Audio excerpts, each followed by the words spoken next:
মেদিনীর গ্রামের চারপাশে ছিল সবুজ ক্ষেত, বাঁশঝাড় আর ছোট্ট নদী। সেই গ্রামেই থাকত রঘু কাকু, খুব সরল, হাসিখুশি ও পরিশ্রমী এক কৃষক। গ্রামের সবাই তাকে খুব ভালোবাসত। কিন্তু রঘু কাকুর একটা চিন্তা ছিল। তার ক্ষেতে এ বছর বৃষ্টি কম পড়েছে, তাই ফসল একটু শুকিয়ে যাচ্ছে।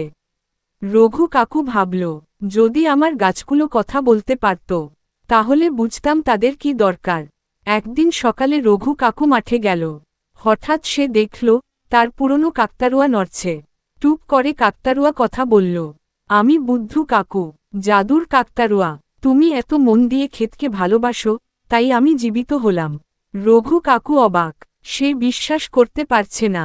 বুদ্ধু কাকু মুচকি হাসল, তোমার ক্ষেতের গাছেরা কেমন আছে আমি বলে দেব, আর আমরা মিলে তোমার ক্ষেত বাঁচাব। রঘু কাকু খুশিতে লাফ দিল। জন মিলে ক্ষেত দেখল। গাছরা পাতার আওয়াজে ফিসফিস করছিল, আমাদের পানি চাই, ঠান্ডা চাই। রঘু কাকু বুঝে নিল, কিন্তু বৃষ্টি তো নেই। এখন উপায়? বুদ্ধু কাকু বলল, চলো আমরা বৃষ্টির রাজার কাছে যাই। রঘু কাকু হাসতে হাসতে বলল, বৃষ্টির রাজা আবার কোথায় থাকে? ওই পাহাড়ের ওপারে রংধনুর দেশে। জন যাত্রা শুরু করল। রাস্তায় তারা দেখল, একটা অস্থির পাখি জল খুঁজছে। রঘু কাকু নিজের পানির বোতল খুলে দিল। পাখি খুশি হয়ে ডানায় ডানা ঝাপটাল। বুদ্ধু কাকু বলল, দেখো, তুমি যাকে সাহায্য কর, সে তোমাকে আশীর্বাদ দেয়। তারপর তারা পৌঁছল রংধনুর দেশে। সেখানে ছিল নানা রঙের ফুল, ঝিল্লি নদী আর রাজপ্রাসাদ। বৃষ্টির রাজা এক বিশাল মোটা দাদু, দাড়ি লম্বা, চোখ ছোট ছোট, কিন্তু হাসি বড় সুন্দর।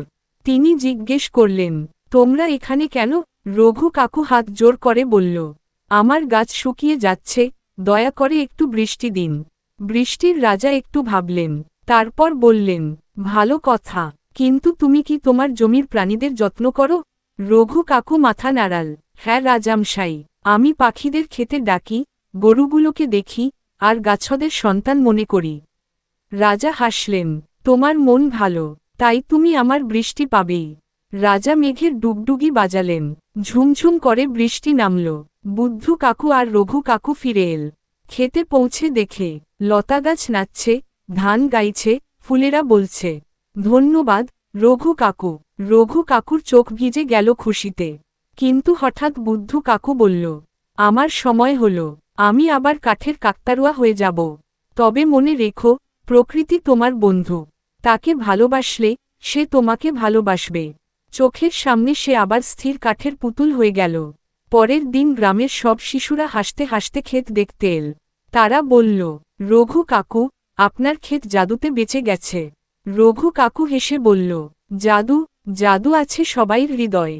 যদি ভালোবাসো প্রকৃতিকে, সে তোমাকে কখনো ছাড়বে না।